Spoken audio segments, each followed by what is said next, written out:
সুপ্রিয় শিক্ষার্থী, আসসালামু আলাইকুম। আশা করি তোমরা সুস্থ আছো, ভালো আছো এবং নিরাপদে আছো, এবং তোমরা তোমাদের যে কাঙ্ক্ষিত লক্ষ্য সেই লক্ষ্যে এগিয়ে যাওয়ার জন্য হয়তো পড়াশোনাও করছো, এটা আমরা আশা করি। যদিও অনেক শিক্ষার্থীর সাথে বা অভিভাবকের সাথে কথা হলে মনটা আসলে ভালো লাগে না যে দীর্ঘদিন ধরে করোনার কারণে অনেক শিক্ষার্থী এখন লেখাপড়া করছে না, সুন্দরভাবে পড়াশোনা করছে না, ফলে তাদের ব্যক্তিগত জীবন লেখাপড়া থেকে কিছুটা দূরে সরে যাচ্ছে। তা আমি আসলে চিন্তা করে দেখেছি যারা এই মুহূর্তে নবম শ্রেণীতে এবং দশম শ্রেণীতে পড়াশোনা করে তারাই সবচেয়ে বেশি, করোনা মনে হয় তাদেরকেই বেশি ক্ষতিগ্রস্ত করেছে। যেমন ধরো যারা দশম শ্রেণীতে পড়ে তারা মনে হয় 80% সিলেবাস শেষ করেছে নবম শ্রেণীতে থাকতেই, আর 10% সিলেবাস শেষ করেছে দশম শ্রেণীতে উঠে।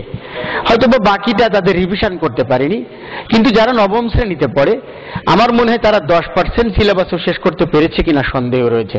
হয়তো বা তারা ম্যাক্সিমাম 10% সিলেবাস শেষ করেছে, আর বাকি যে 80% শেষ করার কথা আমার মনে হয় তোমরা এটা করতে পারোনি। তো সেই ক্ষেত্রে আমার মনে হয় যারা নবম শ্রেণীতে পড়ছো তোমাদেরই সবচেয়ে বেশি ক্ষতিগ্রস্ত তোমরা হয়েছো। তা সেই জন্য আমি আশা করছি যে তোমরা এই ক্ষতিটা পুষিয়ে নেওয়ার জন্য তোমরা একটু ভালো করে পড়াশোনা করবে বাবা। এই অনুরোধ রেখে দীর্ঘদিন পর তোমাদের সাথে আবার সাক্ষাৎ করলাম। আমি আজকে তোমাদের দ্বিতীয় পর্ব পরীক্ষা অর্থাৎ বার্ষিক পরীক্ষার যে একটা গদ্য ছিল, আমি গতদিন তোমাদেরকে ভাইবারে পড়তে দিয়েছিলাম, তা আসলে কে কতটুকু পড়েছো আমি জানি না। তা আজকে আমরা শুরু করব। আমি আজকে নিম গাছ একটা ছোট গল্প তোমাদের আমি উপস্থাপন করব। আসলে নিম গাছ গল্পের নাম বা এমনি ওর কায়দা কালাম দেখলে মনে হবে এটা একটা প্রবন্ধ, আসলে প্রবন্ধ নয়, এটা একটি গল্প। আসো আমরা সেটা উপস্থাপন করি। তা আজকে আমি তোমাদেরকে ক্লাসে সবাইকে স্বাগত জানাচ্ছি। আজকে আমি যে তোমাদের পাঠটি পড়াবো তার আগে আমরা আসলে ঔষধি বৃক্ষের বিভিন্ন রকম নাম জানি। তা আমি যদি তোমাদেরকে কয়েকটা বলতে বলি, আমি নিশ্চয়ই জানি যে তোমরা এগুলো হরিতকি, নিম গাছ, বহেরা, তুলসী, এই গাছগুলোর তোমরা নাম বলবে, কারণ এই গাছগুলো বিভিন্ন কাজে লাগে, অর্থাৎ আমাদের ঔষধি বৃক্ষ হিসেবে এরা অনেক আমাদের উপকার করে থাকে। এখন আসো আমরা কিছু ছবি দেখি, যে বহেরা গাছের একটা ছবি, পরে তুলসী, নিম গাছ, হরিতকি, এইগুলোর এখানে ছবি দেখা যাচ্ছে। এদের মধ্যে কোন গাছের হাওয়া খুব ভালো নিশ্চয়ই তোমরা জানো, যারা ব্যক্তিগত জীবনে শুনেছো তোমাদের গার্জিয়ানদের কাছ থেকে, সেটা নিম গাছ। এটা একটা ছবি দেখা যাচ্ছে। আসলে এইটার ছবি তোমরা অন্যান্য কবি সাহিত্যিকদের ছবি যেভাবে পরিচিত, এটা হয়তো ওইরকম পরিচিত নয়, তবে এটা বলাই চাঁদ মুখোপাধ্যায়, যার নাম আমরা বনফুল হিসেবে চিনি। বলাই চাঁদ মুখোপাধ্যায়ের লেখা এই নিম গাছ গল্প, এইটা আমরা এখন পড়ব। তাহলে এই পাঠ শেষে আমরা যদি সুন্দর করে শিখতে পারি তাহলে কবি পরিচিতি যেমন বলতে পারবে, শুদ্ধ উচ্চারণে কবি এইগুলো তোমরা পাঠ করতে পারবে, শব্দার্থ, কঠিন শব্দ এগুলো জানবে এবং মূল ভাবটা জানবে, যার মাধ্যমে তোমরা সুন্দরভাবে তোমরা প্রশ্নোত্তরগুলো করতে পারবে। প্রকৃত নাম বলাইচাঁদ মুখোপাধ্যায়, বিহারের পূর্ণিয়ায় অন্তর্গত মনিহার গ্রামে 1899 সালে 19 জুলাই তিনি জন্মগ্রহণ করেন। তার পিতা ডাক্তার সত্যনারায়ণ মুখোপাধ্যায় বনফুল পূর্ণিয়ার সাহেবগঞ্জ ইংরেজি উচ্চ বিদ্যালয় থেকে 1918 সালে ম্যাট্রিক, হাজারিবাগের সেন্ট কলম্বাস কলেজ থেকে MB পাশ করেন। মেডিকেল অফিসার পদে চাকরির মাধ্যমে তার কর্মজীবন শুরু। 1918 সালে শনিবারের চিঠিতে ব্যঙ্গ, কবিতা ও প্যারোডি লিখে তার সাহিত্য অঙ্গনে প্রবেশ। প্রবাসী পত্রিকায় তিনি এক পাতা আধ পাতা লিখতেন। গল্পগুলো আকারে ক্ষুদ্র অথচ বক্তব্যে তাৎপর্যপূর্ণ। গল্প তার মানে কি, যেমন আমরা এই যে গল্পটা আমরা এখানে পড়বো, এটা অত্যন্ত ছোট। আমার মনে হয় যে পৃথিবীতে যে বাংলা সাহিত্যে যতগুলো ক্ষুদ্র গল্প আছে তার মধ্যে একটা অন্যতম ক্ষুদ্র গল্প, অত্যন্ত ছোট, মাত্র একটা কবিতার চেয়েও ছোট, এটা অথচ একটা অতি তাৎপর্যপূর্ণ। উপন্যাসের মধ্যে তৃণখণ্ড, কিছুক্ষণ, দৈরথ, সেও আমি, অগ্নি ইত্যাদি। এছাড়াও বনফুলের উল্লেখযোগ্য কবিতা, চতুর্দশপদী, জীবনী, নাটক, শ্রী মধুসূদন বিদ্যাসাগর প্রভৃতি তার অসাধারণ সৃষ্টি। বিভিন্ন পুরস্কার সহ তিনি পদ্মভূষণ উপাধি লাভ করেন এবং 1979 সালে 9 ফেব্রুয়ারি কলকাতায় তিনি মৃত্যুবরণ করেন। আসো আমরা সেই শখটা পূরণ করি। তার পিতার নাম কি, উল্লেখযোগ্য গ্রন্থ কি, উপাধি কি, মৃত্যু, জন্ম। জন্ম হচ্ছে 1899 সালে আর মৃত্যু হচ্ছে 1979 সালে। তিনি যে উপাধি পেয়েছিলেন সেটা পদ্মভূষণ, এবং তার উপন্যাসগুলো হচ্ছে তৃণখণ্ড, কিছুক্ষণ, নির্মোহ, এবং তার পিতার নাম হচ্ছে ডাক্তার সত্যনারায়ণ মুখোপাধ্যায়। এখন আমরা এই পাঠটাকে বিশ্লেষণ করব। আসলে এই একটা সম্পূর্ণ গদ্য তোমাদের সামনে পড়ে উপস্থাপন করা মুশকিল হয়ে দাঁড়ায়, কিন্তু যেহেতু এটা একটা ছোট গল্প, ছোট মানে অল্প, অত্যন্ত ছোট এটা, সেহেতু এটা তোমরা নিজেরাও পড়তে পারবো অত্যন্ত সহজ সময়ে, এবং আমি গল্পটা হুবহু না পড়লেও গল্পটা তোমাদের সামনে আলোচনা করা সম্ভব হবে। নিম গাছের কথা বলছে প্রথমেই, যে কেউ ছালটা ছাড়িয়ে নিয়ে সিদ্ধ করছে, পাতাগুলো ছিলে পিষছে, কেউ বা ভাজছে গরম তেলে, খোস দাঁত হাজা চুলকানিতে লাগাবে, চর্মরোগের অব্যর্থ মহৌষধ। কচি পাতাগুলো খায়ও অনেকে এমনি কাঁচাই, কিংবা ভেজে বেগুন সহযোগে, যকৃতের পক্ষে ভারী উপকার। কচি ডালপালাগুলো ভেঙে চিবই কত লোক, দাঁত ভালো থাকে। কবিরাজরা প্রশংসায় পঞ্চমুখ। তার মানে যত কথাগুলো বলা হচ্ছে এগুলোর সব এই নিম গাছটাকে নিয়ে, যে তার পাতা কেউ ছাল নিচ্ছে, তার কেউ পাতা নিচ্ছে, কেউ কচি পাতা নিচ্ছে, তার কেউ মানে চর্মরোগের ঔষধ বানাচ্ছে, কেউ এর মানে ডাল দিয়ে দাঁত মাজতেছে, দাঁতগুলো মজবুত হয়, শক্ত হয়। কচি ডালগুলো ভেঙে চিবই কত লোক, দাঁত ভালো থাকে। কবিরাজরা প্রশংসায় পঞ্চমুখ। বাড়ির পাশে জঙ্গলে গজালে বিজ্ঞরা খুশি হন। বাড়ির যদি পাশে, বিশেষ করে দক্ষিণ পাশে যদি গজায়, তাহলে বিজ্ঞরা বলে যে বাড়ির দক্ষিণ পাশে একটা নিম গাছ থাকা ভালো। কি কারণে? নিমের হাওয়া ভালো থাক, এটা কেটো না, নিমের হাওয়াটা শরীরের জন্য ভালো, কাটে না কিন্তু যত্নও করে না। আসলে আমরা এরকমই, গাছটাকে কেউ কাটে না কিন্তু কেউ যত্ন করে না। আবর্জনা জমে এসে জমের চারিদিকে আবর্জনা জমে যায়, শান দিয়ে বাঁধিয়েও দেয় অনেকে, সে আর এক আবর্জনা। হঠাৎ একদিন একটা নতুন ধরনের লোক এলো, মন্ত্রমুগ্ধ দৃষ্টিতে সে চেয়ে রইল নিম গাছের দিকে। ছাল তুললো না, পাতাও ছিঁড়ল না, ডাল ভাঙলে না, মুগ্ধ দৃষ্টিতে চেয়ে রইল, শুধু বলে উঠল, বাহ কি সুন্দর পাতাগুলি, কি রূপ, থোকা থোকা ফুলেরই বা কি বাহার। এক ঝাঁক নরম নক্ষত্র নেমে এসেছে যেন নীল আকাশ থেকে সবুজ সায়রে। সায়রে হচ্ছে সাগরে। বাহ! খানিকক্ষণ চেয়ে থেকে চলে গেল। কবিরাজ নয়, কবি। নিম গাছটার ইচ্ছে করতে লাগলো লোকটার সঙ্গে চলে যায়, কিন্তু পারলে না। মাটির ভিতরে শিকড় অনেক দূর চলে গেছে। বাড়ির পিছনে আবর্জনার স্তূপের মধ্যেই দাঁড়িয়ে রইল সে। ওদের বাড়ির গৃহকর্ম নিপুণা লক্ষ্মী বউটার ঠিক এক দশা। বাহ! এখানেই কিন্তু এই গল্পটা শেষ। এখন দেখো, মজার ব্যাপার হচ্ছে, এর চেয়ে অনেক বড় বড় কবিতা তোমাদের বইয়ের মধ্যে আছে। নিম গাছকে নিয়ে যেভাবে আলোচনা হয়েছে, আমরা যেভাবে সাহিত্যের সংজ্ঞা জানি, আমরা যেভাবে প্রবন্ধের সংজ্ঞা জানি, এখানে সম্পূর্ণভাবেই মনে হচ্ছে এটা একটা প্রবন্ধ, কারণ এখানে কোনো চরিত্র নেই। তাহলে চরিত্র থাকলে এটা একটা গল্প হতে পারত, তাহলে যেহেতু চরিত্র নেই তাহলে সেটা একটা প্রবন্ধ কিন্তু হওয়া উচিত।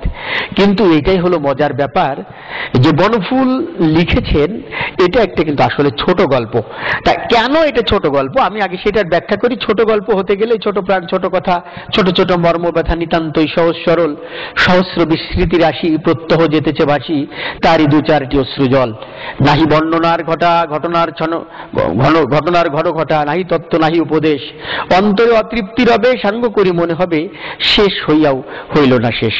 আমরা রবীন্দ্রনাথ ঠাকুরের এই বিখ্যাত কবিতা জানি, এবং তিনি ছোট গল্প কেমন হবে একটা গাইডলাইন দিয়ে গিয়েছিলেন। কিন্তু আসলে এটা একটা উৎকৃষ্ট মানের ছোট গল্প।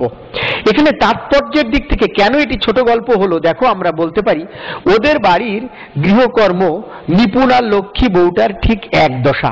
এখানে লেখক এই একটি মাত্র লাইনের অবতারণা করার কারণে এটি একটি গল্প হয়ে গিয়েছে। কেন গল্প হয়েছে? দেখো, এখানে যে নিম গাছটার কথা বলা হয়েছিল, এই নিম গাছটা হচ্ছে আমাদের সমাজে বা আমাদের গ্রামে আশেপাশে, বাড়ির আশেপাশে প্রত্যেক জায়গা তুমি এই নিম গাছ দেখতে পাবা। এই নিম গাছের থেকে অনেকে অনেক রকম উপকার আমরা গ্রহণ করে থাকি। এর ছাল, পাতা, বাকল, শিকড়, কাঠ বানাই, জ্বালানি বানাই, আসবাবপত্র বানাই। তারপরে তোমার নিম গাছের পাতা আমাদের শরীরের বহু রকম কাজ করে। যদি পাতা শুকায়ে অনেকে ভেজে খায়, তারপরে পাতা মানে তোমার পানিতে সিদ্ধ করে যদি কেউ মাথায় ঢালে তার গরম দূর হয়। তারপরে এটা পাতা বেটে অনেক সময় অনেক অনেক কাজে লাগে। তারপরে তোমার এই যে কথা বললাম যে দাঁত মাজে, এরকম করে অনেক অনেক নিম গাছের থেকে আমরা উপকার পাই। কিন্তু আমরা এমনই লোক, আমরা সমাজে যারা আছি তারা কেউ নিম গাছের যত্ন নেই না। শুধুমাত্র ওর থেকে আমরা নেই, ওকে কিছু দেই না, অনাদরে রেখে দিই। কিভাবে অনাদরে রেখে দিই? অনাদরে রেখে দিই আমাদের বাড়িতে, অর্থাৎ ওদের বাড়ির গৃহকর্ম নিপুণা লক্ষ্মী বউটার মতো। এরকম করে আমাদের সমাজে, পরিবারে প্রত্যেকের বাড়িতে দেখবে একজনের একটা একটা করে মা আছে। এই মারা কি করে? নিম গাছের মতো। নিম গাছ যেমন তার পাতা, ডাল, শিকড়, বাকল, কাঠ, ফুল, ফল এক্সেট্রা, ফল হয় না যদিও, এক্সেট্রা দিয়ে যেমন আমাদেরকে উপকার করে থাকে, ঠিক ওই রকম করে নিপুণা বউয়ের মতো, লক্ষ্মী বউটার মতো আমাদের যে মারা আমাদের সমাজে রয়েছে, তারাও কিন্তু আমাদের অসম্ভব ভাবে নিম গাছের মতো বিভিন্ন উপায়ে তারা সন্তান মানুষ করে, সন্তানকে লেখাপড়া শেখায়, পরিবারের সমস্ত দিক দেখভাল করে, বড়দের দেখাশোনা করে, ছোটদের দেখাশোনা করে। এই কোথাও তোমার দাটা, কোথায় বটিটা, কোথায় সমাজের পরিবারের অন্যান্য জিনিসগুলো, কে কি খাবে। দেখা যাচ্ছে একটা মায়ের 3টা সন্তান, একজন উচ্ছে খাবে না, একজন বেগুন খাবে না, একজন অন্যরকম। এই যে প্রত্যেকের জন্য তার জীবনটাকে বিলিয়ে দিয়ে তাদের প্রত্যেকের জন্য তিনি তার সর্বস্ব দিয়ে চলে যান। কিন্তু আমরা কিন্তু সেই মাদের যত্ন করতে পারি না। ঠিক এই নিম গাছটাকে যেমন অনাদরে অবহেলায় আমরা রেখে দেই, আমরা ঠিক একইভাবে এই সমাজে মারাও ওরকম করে অনাদরে অবহেলাই থেকে যায়। আমরা তাদেরকেও যত্ন করতে পারি না। কিন্তু নিম গাছটা যেমন কবি এসে বলল যে আমাদের হয়তোবা সেই কি বলল যে খানিকক্ষণ চেয়ে থেকে চলে গেল, কবিরাজ নয়, নিম গাছটা ইচ্ছে করতে লাগলো লোকটার সঙ্গে চলে যায়, কিন্তু পারলে না। নিম গাছ যেমন ইচ্ছে করে যে আমি তার সাথে চলে যাই, আমি অনাদরে অবহেলায় এরা রেখেছে, এখানে আমি থাকবো না। কিন্তু মারাও ঠিক ওই রকম। আমাদের মারা, আমাদের মায়েরা সমাজে যেভাবে আমাদেরকে জীবনের সমস্ত কিছু দিয়ে, আমাদের প্রতি আমাদের সবকিছু বিলিয়ে দিয়ে আমাদেরকে মানুষ করে, আমাদের কল্যাণ করে, সব কিছুর মধ্যে সে শুধু দিয়েই যায়, কিছু পায় না। ঠিক একইভাবে নিম গাছটাও একই রকম। তা ওই রকম করে মায়েরাও যদি কখনো ইচ্ছে করে যে এই যন্ত্রণা, এই সমাজে, এই সংসারে যত যন্ত্রণা রয়েছে, আমি এই যন্ত্রণার মধ্যে নিজেকে রাখবো না, আমি আর এই যন্ত্রণার মধ্যে থাকবো না, আমি সমাজ, সংসার, সন্তান সবাইকে নিয়ে এত কষ্ট না করে আমি চলে যাই। কিন্তু মায়েরাও আসলে আমাদেরকে ছেড়ে যেতে পারে না। ঠিক ওই গাছটার যেমন শিকড় বাকড় অনেক দূরে চলে গেছে, সে ইচ্ছে করলে অন্য জায়গায় চলে যেতে পারে না, তদ্রূপ আমাদের সমাজে এরকম মায়েরা যদি কখনো লাঞ্ছিত হয়, যদি কখনো আমাদের দ্বারা অবহেলিত হয়, কখনো কখনো তারা আমাদের অনেক নির্যাতনের শিকার হয়, কিন্তু তার সমাজ সংসারের ভয়ে, তার সন্তানের প্রতি, তার মানে পরিবারের প্রতি একটা মায়ার বন্ধন চলে যায়। যেমন নিম গাছের শিকড়টা অনেক দূরে চলে গিয়েছে, তদ্রূপ ওই রকম করে একটা মায়েরও শিকড়, মায়ের শিকড় বলতে কি, তার সন্তান হয়ে গেছে, তার সন্তানরা বড় হয়ে গিয়েছে, তার সন্তানদেরকে ছেড়ে সে কোথায় যাবে পৃথিবীতে। সে সেই জন্য নীরবে, নিম গাছটা যেমন নীরবে নিভৃতে থেকে সমস্ত রকম কষ্ট নিজেই মানে সহ্য করে, ঠিক একইভাবে ওইভাবে মায়েরা, ওই নিপুণা লক্ষ্মী বউটাও যেমন ঠিক একইভাবে প্রত্যেকটা বাড়িতে বাড়িতে এরকম করে মায়েরা রয়েছে যারা অনেক কষ্ট সহ্য করেও সংসারে সন্তানের মায়া উপেক্ষা করে সেই সমাজ সংসার ছেড়ে কোথাও যেতে পারে না। তো এইটাই ছিল আমাদের মূল বক্তব্য। বলাইচাঁদ মুখোপাধ্যায় বনফুল অদৃশ্য লোক 1947 গ্রন্থের অন্তর্গত নিম গাছ গল্প। এই গল্পের সংক্ষিপ্ত অবয়বের মধ্যে লেখক বিপুল বক্তব্য উপস্থাপনের যে দক্ষতার পরিচয় দিয়েছেন তা বাংলা সাহিত্যে বিরল। নিম গাছের বর্ণনা, এর পাতা, বাকল, ছায়ার ইত্যাদি বাহ্যিক উপকারিতা কবিতার মতো বর্ণনা করা হয়েছে এই গল্পে।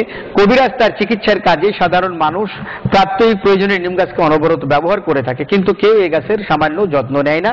এই যে একজন কবি একদিন নিম গাছের গুণ ও রূপের প্রশংসা করে, নিম গাছের ভালো লাগে ওই লোককে এবং সে তার সঙ্গে চলে যেতে চায়, কিন্তু মাটির গভীরে তার শিকড়, গাছটি যেতে পারে না। আসলে গাছ তো চলে যেতে পারে না। এটি একটি প্রতীকী গল্প। এই গল্পের ম্যাজিক বাক্য হলো শেষটি, যেখানে লেখক পুরে দিয়েছেন সীমাহীন কথার আখ্যান। তার মানে আমি যে কথাটা বললাম যে শেষে যে দেখো আমরা কয়েকটা শব্দার্থ জেনে, শাল হচ্ছে বাকল, শিলে পেশা হচ্ছে যে শিল পাটাই বাটা, আর কবি হচ্ছে যিনি কবিতা লেখেন, সায়রে হচ্ছে সমুদ্রে। এখানে কঠিন শব্দগুলো যেমন সিদ্ধ, মহৌষধ, মুগ্ধ, অব্যর্থ। অব্যর্থ ওষুধ মানে কি? যেটা কখনো ব্যর্থ হবে না, যেটা তুমি অবশ্যই যেটা কাজ করে দেবে।